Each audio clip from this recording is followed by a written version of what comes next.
Aê, e aí galera, tudo bem? Boa noite, boa tarde, bom dia para quem estiver assistindo depois do vídeo disso.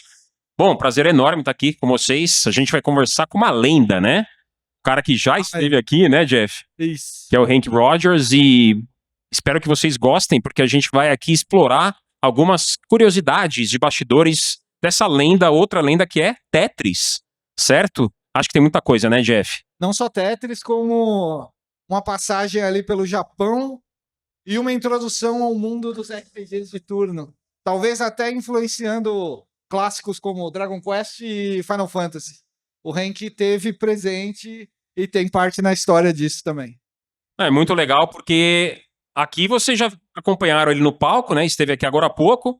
Agora a gente vai explorar um pouco mais de bastidores, tá? Então, estamos conversando agora em português aqui com vocês, mas nós vamos trocar uma ideia com ele em inglês, tá, galera? Vocês devem ter aí o equipamento para tradução simultânea, certo? Então, podem ir equipando aí, tô vendo o pessoal pegando aí o equipamento agora.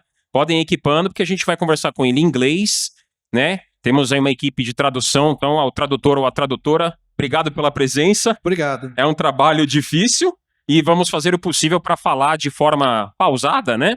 Para que essa tradução chegue a vocês da melhor maneira possível. Tá legal? Então, podemos chamar ele aqui, né, Jeff? Claro. Então, Mandar. vem ao palco aqui, por gentileza. Hank Rogers. Pode subir aí. Aplausos a ele, galera.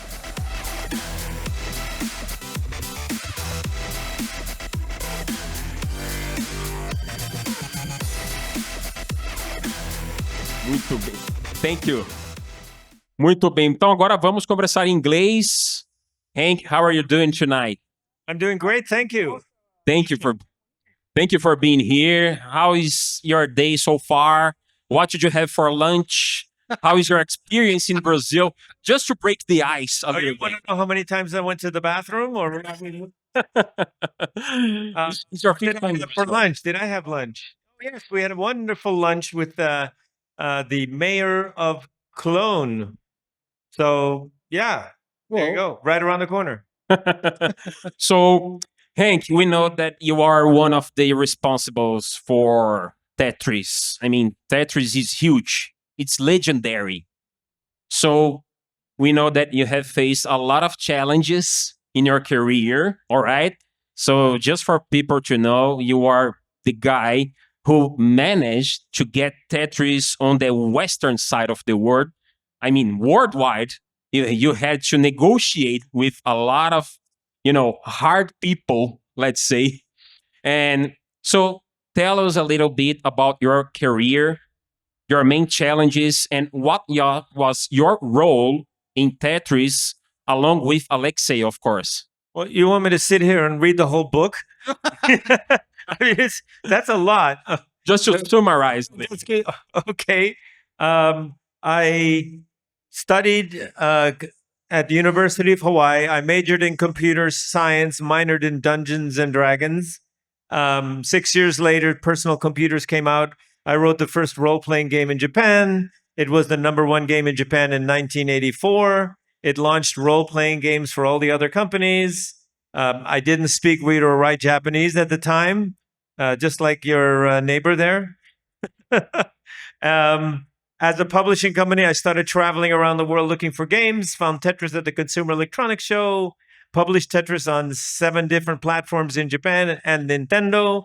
And then Game Boy came out, and nobody had the Game Boy rights. So I got on a plane and went to the Soviet Union to get the Game Boy rights. Yeah, Game Boy is Now you don't have to read the book. One. Jeff, get there. Game Boy? Game Boy. No. I mean, we know that Game Boy was very important in making Tetris the huge, successful game it is. One big question we ask ourselves is, if wasn't for Game Boy, do you think that Tetris would be this successful? In my opinion, it would be, legendary as it is. But tell us a little bit about your talkings with Nintendo to get Tetris into a Nintendo platform, in this case, Game Boy. So I went to, I was already friends with Minoru Arakawa, the president of Nintendo of America. And it was after the CES of 1989 in Las Vegas, I went to Redmond. I went to visit Nintendo, and I said to Mr. Arakawa, I said, I know you're about to release Game Boy in the US.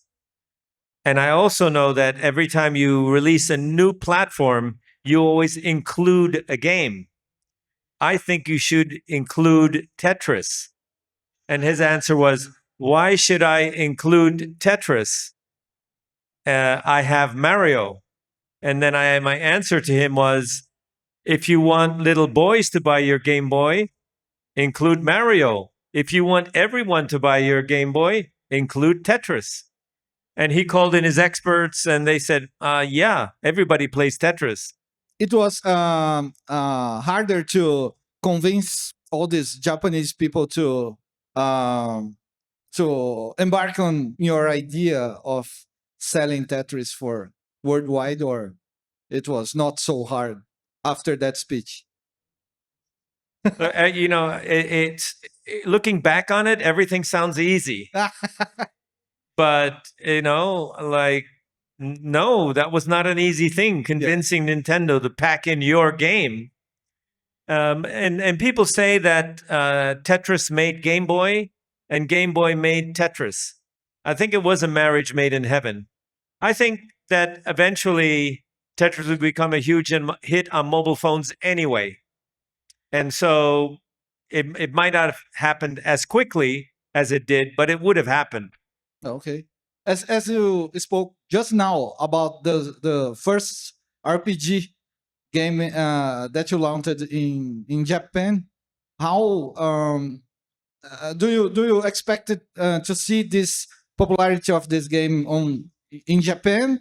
And can you imagine how influential it was for the next ones that would come to be launched in Japan, as Final Fantasy or Dragon Quest and Legend of Zelda? Legend of Zelda. I read somewhere that Miyamoto played my game and then thought, "Oh, I'm going to make Zelda." Whoa! So I'm kind of like the reason many of the game developers in Japan started making role-playing games. Nice. So, yeah, you're welcome. Yeah, you have to play Black Onyx. Yeah, I mean, the Black Onyx, clearly it's a game with a huge influence from Japan. You are connected to Japan. Yeah, that's the t-shirt. That's the t-shirt right there. So Black Onyx, for people who are watching us here right now, it's a game developed by Hank, and we can see some Tetris stuff in there. No, not really. Nothing. No. So I developed Black Onyx before Alexia developed Tetris. It wasn't for another, 6 years that I got to see Tetris for the first time. You weren't imagining something like Tetris when we were doing the Black Onyx. Nothing at all. I was imagining being a dungeon master for thousands of people, because I used to play Dungeons and Dragons in college. By the way, does anybody here know what 64K is? 64K. A couple of people, not many of them. Black Onyx is the first role-playing game in Japan, and I developed it in 64K. Whoa. 64K. I mean, at that time, I had 10K for the monsters, 10K for the humans, 30K for the graphics, 4K for the 3D. I had a 3D that you could walk through. Yeah, you guys have it easy. and we heard that in 1984, it was #1 in Japan. #1 in Japan. So it was very successful. It was worse than that, because I was #1 of the games that were sold. But at that time, there was a thing called software rental. You could rent a game, and basically you copy the game and then you give it back the next day. So I was #1 in the rental shops for a year. Nice. So I mean, like, whatever I made, however many copies I sold, many more people played. And by the way, so I did a calculation. So, how many people played my game? And during the game, how many people do I create? Because every time you meet people, I'm creating new people. They have names, they have characteristics just like you. You can friend them, they can become one of your team. And I calculated that I created about 5 billion people Uou. in this game. So I'm competing with God on how many people we created. And Hank, another great thing for us to talk about regarding your career, we have the movie on Apple TV. We have Right. to talk about the movie. Yeah, we have to talk about. I mean, it's inevitable because I think it is a great movie, and we want to hear your opinion on it. What do you think of your portrayal on the movie? Well, you know, he's a how can I say? He's a cowboy in the movie. Yes. He even wore cowboy boots. I never wore cowboy boots until I had a horse. But anyway, I never wore cowboy boots, and I wasn't as sneak into this place or sneak. I walked in the front door of all the places that I did business with, and so as far as the movie is concerned, when I finally saw the movie after reading the script and hating the script, I thought the movie was amazing. The difference between a script and a movie is huge. And I cried during the movie about things that never happened in real life. So I mean, I missed my daughter's performance, and then I created a little stage for her to sing. Oh my gosh. What about the KGB pursuit? The KGB person, yeah. I mean, so KGB is there, but you don't know who they are. This guy was overtly evil, and they need somebody in a movie to be the evil one. So they were there. But I don't know who they were. Which one is KGB? Even Belikov, I found out later. He found out that his office was bugged. They listened to his conversation with other people. So even though he was a very loyal communist, they were examining what he was saying. So somebody was watching him. Everyone was watching. Everybody's watching everybody. Yeah, I think this is a great movie. It has a great pacing. The dialogues are great. The text is great. So, have you seen this movie, guys? Have you seen it? Who saw? Raise your hands. Yeah, you people have seen it. Yeah, it's a movie on Apple TV, which has a portrayal of Hank right here. All right. So, and Hank, talking a little bit more about your career and your challenges in convincing people, because in other interviews you said that Alexei said that you were the only one that understood each other's proposal for Tetris. Well, How was that? yeah, so you got to understand. So the Soviet Union, there was no such thing as intellectual property. And so really the other people in the room really didn't know what we were talking about, because everything, you create something, everybody gets it for free. And in fact, the original Tetris, after he created it and he made a PC version, IBM PC version, it went all through the Soviet Union and even Poland and Hungary, all those countries nearby. Everybody just copied it. That's just normal. And so the concept that something which everybody gives to everybody for free should be worth something and should be protected, they didn't understand. I had to explain it to them. And I was very clear. And, I think the reason they chose me instead of Kevin Maxwell is because I was open and honest with them. I didn't try to use some political power or something like that. I just said, this is the business I'm in. I will give you this much money per unit when we sell Game Boy anywhere in the world. Have you ever feel the need for search another Jew in the game industry for publishing a new? What do you think it will be a new Tetris nowadays? That's a great one. Yeah, so the answer is no. It's like you're asking the NBA if they're interested in starting another sport. You know, Tetris is a sport by itself. It doesn't need, I did have my own publishing company for publishing games on mobile phones. We made 10 other games. Where are those games? They're gone. And we made 96% of all the money came from Tetris.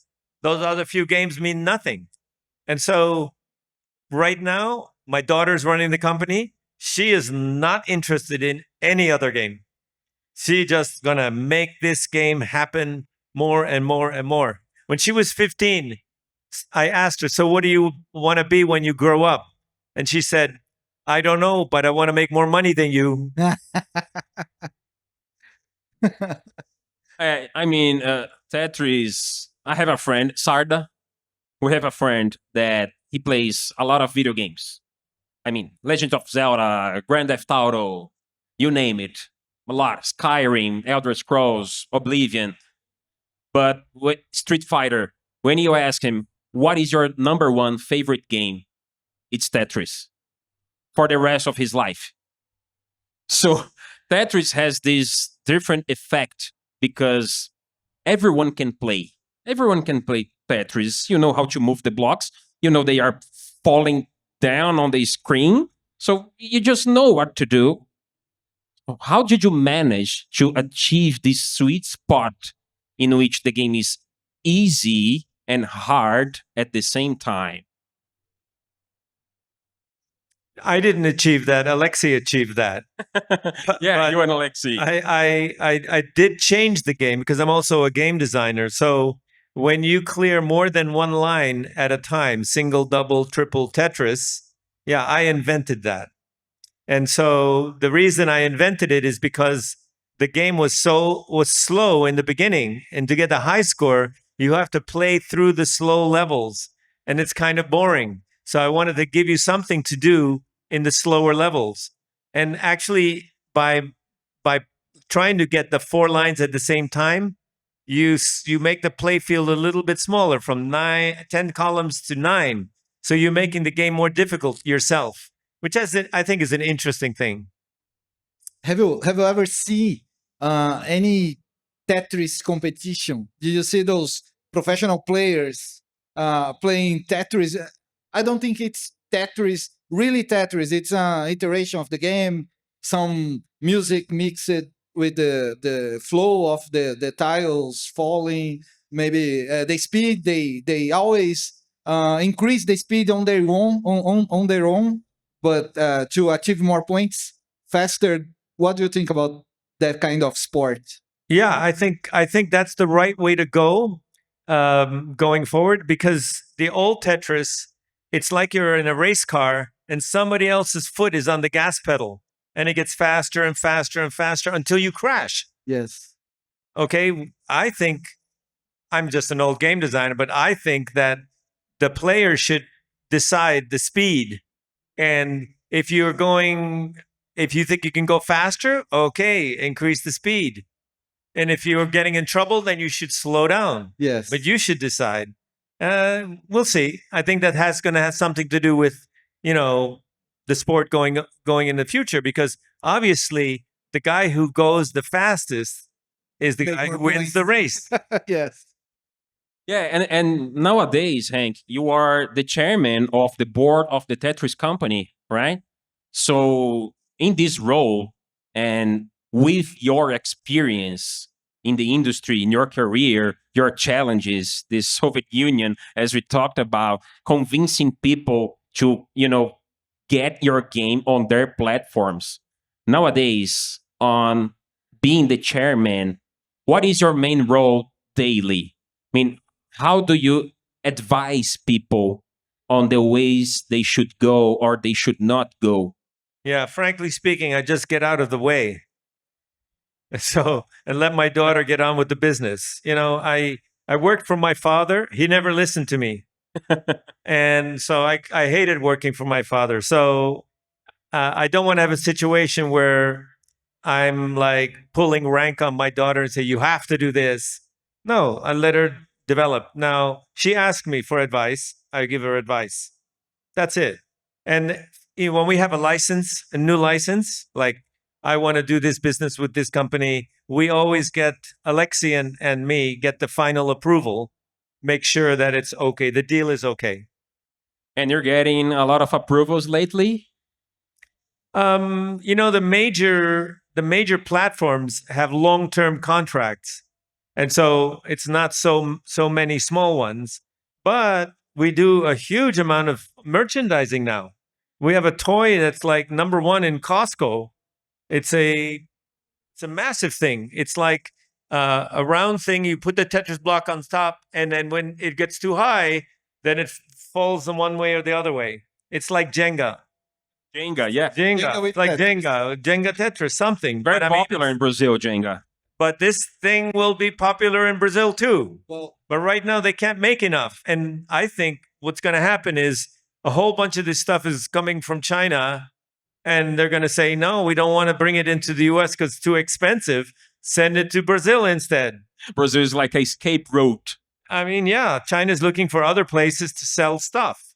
Yeah. And speaking of China, we have said, backstage that a lot of challenges comes from countries that have a very different culture from ours, from the Western side of the world. It's just culture, yeah, behavior. So what can you say on your biggest challenges traveling to those places? You lived on some of those places, or you have been at those places a lot. So what can you say, since you mentioned China, of a great story that you remember regarding Tetris? Regarding Tetris, oh my gosh. Or other stuff you want to share? Okay, so I mean, it's kind of a strange situation. We talked about Russia before. I hired an agent to help me in Russia, and he's Japanese, and so I asked him, why do you live in the Soviet Union? And he says, I studied Russian in college. It's like, oh my God. So be careful what you study. If you're going to study Chinese, you're going to end up in China. That's, where else are you going to use that language? I would love to learn Portuguese. Oh, That means I would have a reason to come here. it's a Western language. You wouldn't have that difficult time learning it. It's a very good language. I like it. I love it. I love it. I love it when Brazilian women sing. Oh my God, it's so good. Yeah, I mean, in Brazil, we sing a lot speaking. Yeah, you sound kind of like you're singing when you're. Those ups and downs. But yeah, I mean, it's great to hear those stories, because people who are outside, you guys, maybe people who are, getting to know how to work on this industry, want to get more information. I mean, how much do you travel? How much do you have to talk to other people? How much do you have to convince other people of your cause, your game, your business? What Maybe- advices, né? maybe even how different is to publishing right now. I Yeah, have a rubbish. very interesting little anecdote. So in the beginning, I didn't speak Japanese of my business. And so I always had an interpreter. Little by little, I say something in English, he says something in Japanese. And little by little, I start to understand what he's saying. And then all of a sudden, I came to the realization, he's not interpreting. He's saying what he thinks I should say. Oh Pretty my much God. Japanese. Oh my God. And so when I had my first meeting with Yamauchi, I did not bring an interpreter. I struggled with my broken Japanese, but I did not want anything to be lost in translation. Yeah. So, you say that you're afraid to speak Japanese. That is nonsense. You know enough Japanese to do it. You just have to have a little confidence. Yeah. That's Pretty much. your problem. It's not that brave. you don't know it. We Just- understand some verbs, but we cannot link it together to form a sentence. That's just another bullshit excuse. Bullshit. Come on. You're like what percentage of your heritage of your DNA is Japanese? It's half. Half. Okay. That's a lot. That's a lot. A lot. That's not a lot. But you brought up a great point, Hank, which is how important is to know other language to do business. All right, to talk to other people, because when you are on other country, which is not your country, your language, your native language, you just have to press the translator. Okay, I hate to rain on your parade, but I think it's only years from now that we put a little device in our ear Yeah, and we can hear translation real time. So, I mean, yes, you can study language, or you can wait a couple of years and have it be automatic and you can hear every other language, like the Babelfish in Hitchhiker's Guide to the Galaxy. yeah, because you guys are listening very well to our talk here.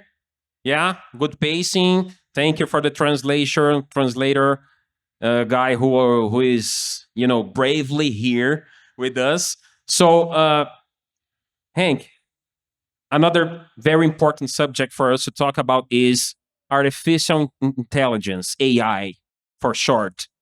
So AI, you are a guy with a huge baggage, a huge experience, and you learned your ways into developing programming and distributing game.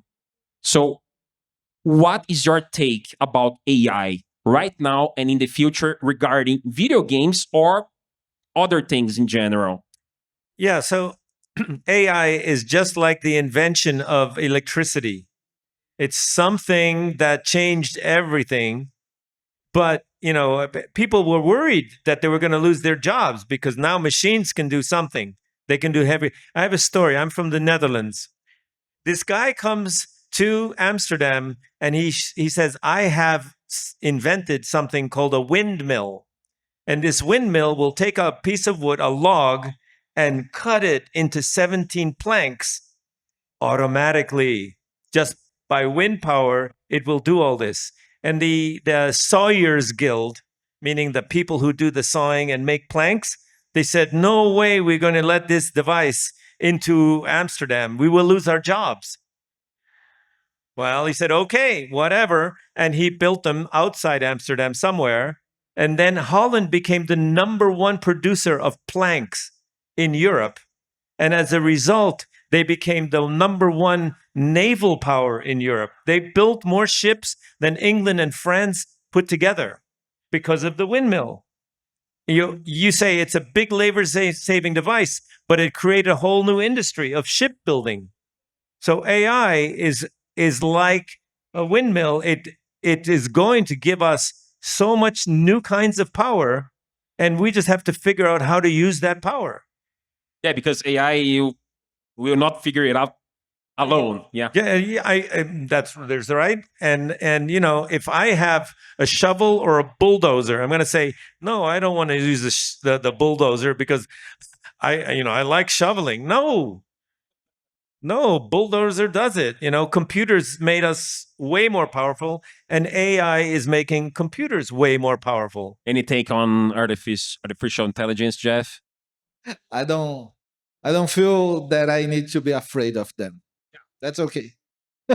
That's what you said, because I think my opinion is that you will always have to have the human look at what AI is doing, because AI won't do it alone. Yeah, you have to use the AI. Yeah, you have to be good at prompting at the Prompting. AI. I hate that. I mean, word. yeah, I mean, you have to know how to deal with AI in the best way you can, right? I don't know. Okay, so I'll give you an example. I go to this festival called Burning Man. Yeah. I go pretty much every year. And I go there and I'm amazed at the things people build or do, or the music or the art. If I went to a Burning Man and it was all AI generated, it would be boring. Yeah. Sorry. It will be automatic, Yeah, it would be like, robotic. robotic. So Yeah, I'm sorry, but I still like human creativity. Jeff, want to say something? No, okay. No, I mean, regarding the future of video games, Hank, what do you think? I heard some people saying that, I mean, I don't know, 50 years ahead of us, AI will dominate everything. I don't agree with that. Me I want to neither. believe, I don't, we just talked about it, but what do you think about the future of video games in general? I don't know, PlayStation, Xbox, PC, streaming, cloud devices, portable devices. With your vision and experience, what's your take on the future of video games in general? What are you asking me about the future? I am not a fortune teller. I'm But- not a fortune teller. you have a And maybe if I know, I shouldn't tell you, or I shouldn't tell everybody. I should just do it and make a lot of money. Maybe No, I think games. I think what's going on, what's going to happen, is that games are going to become more interesting. What it used to take lots of labor to create, now AI can do it. So if I say I want a world that's like this, I want these kinds of people in it, I want these people to think this way, I want to have a language, I can just create this stuff. And now, in yesterday's world, somebody has to program everything that anyone ever says in a virtual world. Like I used to play World of Warcraft. Everything anybody in World of Warcraft, the NPCs say, was written by somebody, and it's kind of gets boring real quick. But in the future, these non-player characters can be real people. They can watch how you play, and then you can become a character in that world. We'll steal your soul and put it inside the game. And when you die, we're going to have your children pay to keep you alive inside the virtual that's a world. Black Mirror. Black Mirror stuff. Yeah. There you go. You have your own episode of Black Mirror right there. It's Juniper. The script is just done. Okay. But yeah, I mean, Jeff, when I say, Just wanna ask you about this, the futurology about the games in general. If you think what technology, what device will be maybe popular. more popular between the gamers? It's the mobile. The mobile it's already. Come on, the mobile phone. Yeah. growing. Hello. Yeah. Everybody has one. Yeah. Yeah. Everybody has one. And like the concept of having a mobile phone is that you can actually talk to anyone in the world. Yeah. That's one.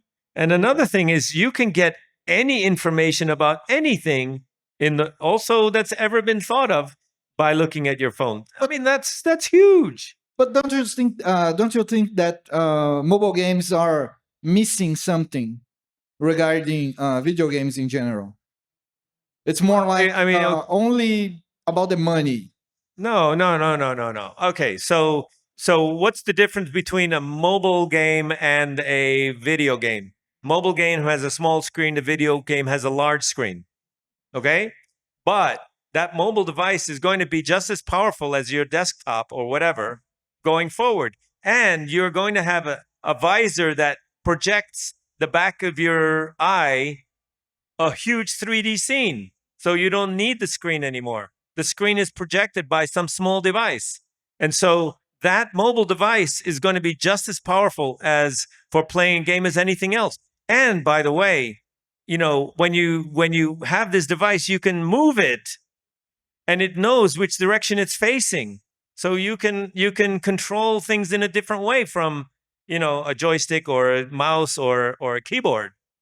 So I think that device is going to become more and more. We don't imagine yet what it can do, but it will be able to do everything. Great. And Hank, unfortunately, we're getting to our time. I don't know either. Yeah, I mean, no one's looking, so I'm gonna ask one more question for you, We're Hank. gonna be here forever. You mentioned that you played World of Warcraft, all right? So, which games are you playing or have you been playing lately? Which ones got your attention? Okay, so I am a very busy man nowadays. I only have a few minutes in the morning to play anything. I play Wordle. I play Good. Wordle, and I play Wordle with my father, who is 93 years old. It's that's my nice. it's my daily communication with him. Routine. And between the Wordle, I say, oh, I'm in São Paulo or I'm Rio de Janeiro. I tell him where I am, a little bit of what's going on in my life. So we have a daily communication. I also created a meta game. So I have 6 other friends, relatives, and we play Wordle together. And we start on Sunday, we finish on Saturday, we add the score for the week. Whoever has the lowest score is the winner, and he makes a rule for the next week. Oh, nice. And so we had all kinds of interesting rules. Have you played Wordle? Yeah, I have. We have it in Brazil. too. Yeah, just to try. But you just gave me a great idea. Maybe I should play with my mother. I mean, she's 76. She may she may learn some things from it. I'm almost old enough to be your mother. You don't like it. You don't look. I'm old. And He's a good son. He's a good son. Samaritan. Any. I'm 71. Oh, you don't really. You don't look like. You don't Thank look you. like it. Thank you. Congratulations. You should play games with your mother. Yeah. We should definitely do that. Any final consideration, Jeff? Final thing. My book. Yeah, The Perfect Yeah, Game. talk about your book. The perfect game. It's my whole game career, and we translated just for this gathering here. We translated into Portuguese, Whoa. Oh, salva de aplausos aí, galera. and it's available. You can buy it. There's a store on the floor, Yeah. and it's Editora Europa, and it's Oh, near the nice. section. Editora. They sell posters, they sell books. It's in that corner. And then every day I'll be on the floor from 4 o'clock to 5 o'clock to sign books.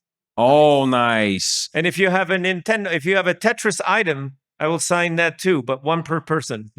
Is there any specific little story you want to share about your book here right now? Just a little spoiler? I mean, little, very little. I tell you, I didn't sleep with my interpreter. Whoa. I mean, I love reading books. Read books. It's good for you. All right. Get out of the screen a little bit and read books. And I love physical books. So buy the book. All right.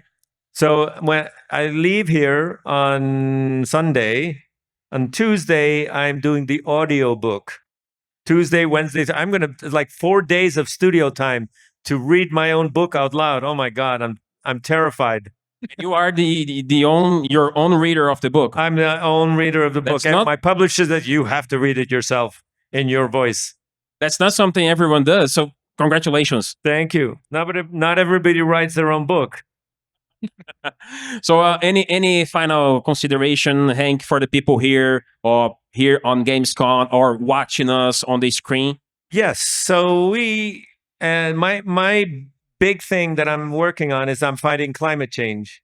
And we all are responsible for creating climate change because we all create carbon dioxide by using fossil fuel for transportation, for electricity, for plastic, all kinds of ridiculous things.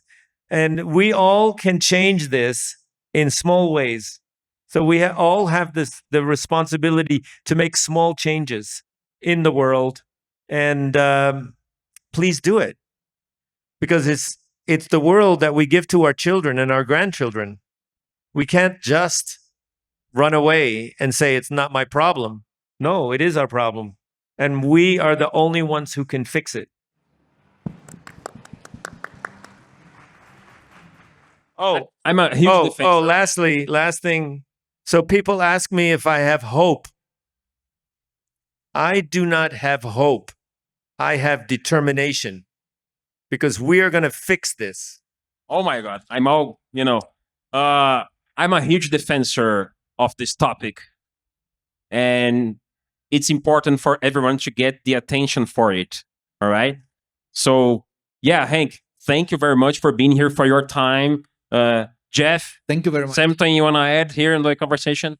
No, I think that's it. You pretty much sum on everything. Thank you, guys. Thank you, Hank. どうもありがとうございました。よろしくお願いします。Obrigado, galera.